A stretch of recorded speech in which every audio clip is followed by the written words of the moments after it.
এখন যেখানে আছি সেখান থেকে আসলে জিনিসটা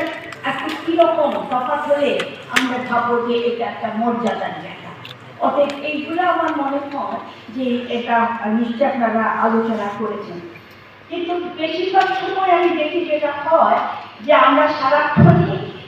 যতটা না আলোচনা করি যে আমাদের কি প্রত্যাশা, কিন্তু প্রত্যাশা থাকলেও প্রত্যাশার জায়গায় আমরা কীভাবে পৌঁছাবো এটা নিয়ে নিশ্চয়ই আপনারা একটু আলোচনা করেছেন যে প্রত্যাশার জায়গায় পৌঁছাতে হলে কিছু নীতির দরকার হবে, কিছু আইনের দরকার হবে, অর্থাৎ সেটা নিয়ে নিশ্চয়ই কিছু আলোচনা করেছেন। এছাড়াও প্রত্যাশার জায়গায় যেতে হলে নীতি আইন ছাড়াও কিছু দরকার হবে, একটা প্রসেসের দরকার হবে। এতগুলো চ্যানেল থাকা অবস্থায় নীতিগুলো যখন ভাবছেন যে কিছু হয়তো স্বল্প মেয়াদে হতে পারে, আপনাদের নিশ্চয়ই ভাবতে হবে যে আজকে 2024-এ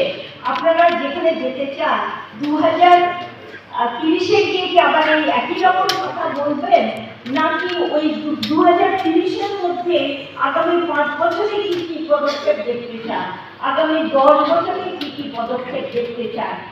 এগুলো নিয়েও আপনাদের মধ্যে কিছু আমি আশা করছি কথা হবে।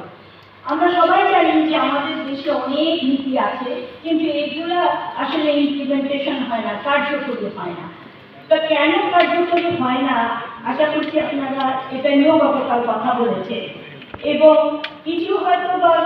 পদক্ষেপই কেউ নিচ্ছে না, আবার অনেক সময় হয় যে সরকার পদক্ষেপ নিলেও অনেক বাধার সম্মুখে পড়ছে। তা আমি আশা করব যে আপনারা এগুলো নিয়েও গতকাল কথা বলেছেন। আমি এখন আমার কথা নির্ধারিত করতে চাই না, আমি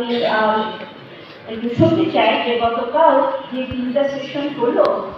সেখান থেকে ধরনের রিকমেন্ডেশন আপনারা আসছেন এবং দিচ্ছেন, এবং আমি জানি যে পরে আমাদের যে কয়েকটা সংস্কার কমিশন হয়েছে তাদের যারা প্রধান তারা আসবেন। এখানে আমি একটা ছোট একটা কথা আমি শুনে